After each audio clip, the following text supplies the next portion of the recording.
But the American people will and always must have the last word.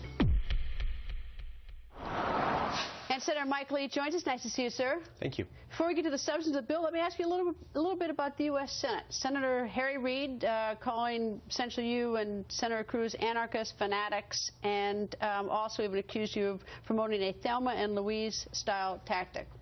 Yeah, I didn't know that's what we were doing. I thought what we were doing was standing on the side of the American people, standing on the side of the House of Representatives, and the leadership of Speaker John Boehner, who last week bravely decided to stand with the American people and say, let's keep the government funded, but let's protect the American people from Obamacare, a law that's going to make health care more expensive and going to harm a lot of people. All right, so you're getting sort of a rough reception from the Democratic side of the aisle. I'm curious, are things a little chilly among your Republicans there?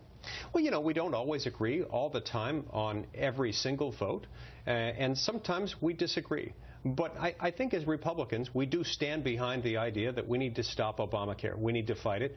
We need to stop it any way we can, even though some of us might have different ideas about how best to get there. Well, it seems that some Republicans believe that you're not going to stop it in the U.S. Senate, and that they think that perhaps you and Senator Cruz and maybe even Senator Rand Paul, if he's going to join with you, are sort of you're the party of three on this. You know, just a few weeks ago, people were saying that even within the House of Representatives. They were saying, you know, there's no point in fighting for a continuing resolution that funds Obamacare, funds government but defunds Obamacare. And we proved them wrong. The American people spoke out. The House, to its credit, stayed with the American people. The House, to its credit, decided to back up the American people and say, yeah, we're going to do everything we can to protect you from this law. And now it's the Senate's turn. It's our job now to move that forward and to stand behind what the House did and not let Harry Reid gut what the House of Representatives passed last week. So how do you do that? How do you prevent Senator Harry Reid from essentially stripping out the defunding part of the House bill and sending it right back to the House with just strictly the continuing resolution to be voted on? How do you stop him from taking out the defunding part? We need to tell him in very clear terms. There are a couple of ways he can handle this. Number one, he can bring this bill up, the House passed continuing resolution, and let us vote for it up or down as is.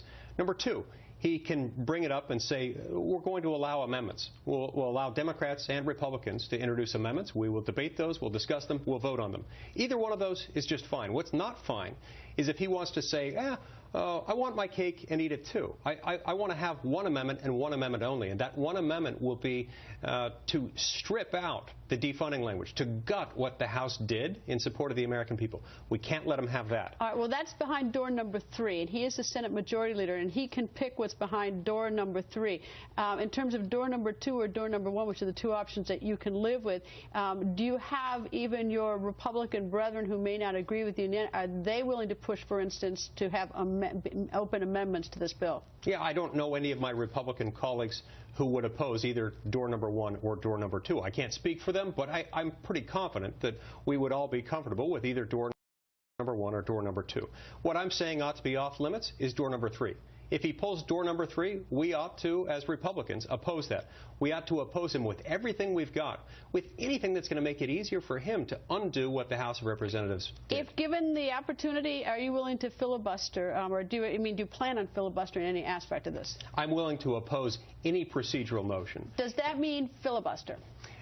Some people would call it that. The word filibuster carries a lot of different connotations in the United States Well, let me give you the one that a lot of people think, where you just stand up and keep talking until someone finally cries uncle. That's a possibility. It's not always a possibility given the procedural framework in which we find ourselves, given whether or not there is a floor agreement governing time. But another definition of filibuster includes voting no on what's called a cloture vote. And that is the mechanism by which we could fight Harry Reid on door number 3, to vote no on what's called a cloture vote, cloture on the bill. Some people might say that that would be voting against the bill, and they've got it wrong. What we would be voting against in that context is Harry Reid trying, through a manipulation of the Senate rules, to undo what the House of Representatives did. We can't let him do that. We've got to oppose him. Apparently, on Sunday, Chris Wallace here on Fox News Sunday said that he had received talking points against Senator Cruz, and that he'd gotten them. He didn't name who his sources were. Then Governor Sarah Palin came out and said that, name names. I mean, who is it that's talking within the Republican Party against Senator Cruz? Where do you fall on this? Do you would you like to see the names so you know who's doing this? I would be very curious. I would love to know who those names are. I found that very disturbing. I found it very surprising. And sure, I would love to know who those names are. Everything's gotten so hostile up there in the Senate and Republican Party that, where it doesn't surprise you that people might be sending talking points against one of you within your own party? Greta, most things in Washington don't surprise me anymore. That one did. That one does, and we've got to get to the bottom of it. Do you talk to your leadership about that at all? What's going on with your?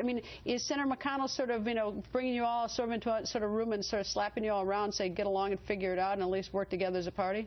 We're going to have a meeting tomorrow, and I have a feeling this might come up. Do you think you'll get that then? Yes. Anyway, well, good luck, and we'll be, of course, watching, see what happens. When do you think the vote is going to be, by the way? Well, I think we're going to have a vote on Wednesday.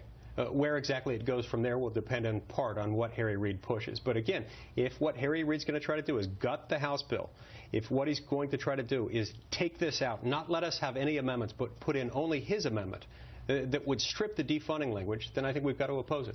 And then it goes back over to the House, and then what? We keep fighting, and the House does something. The House helps us. We help the House. But we've got to stand behind the House on this one in order to show the American people we're standing with them. We're going to do everything we can to protect them.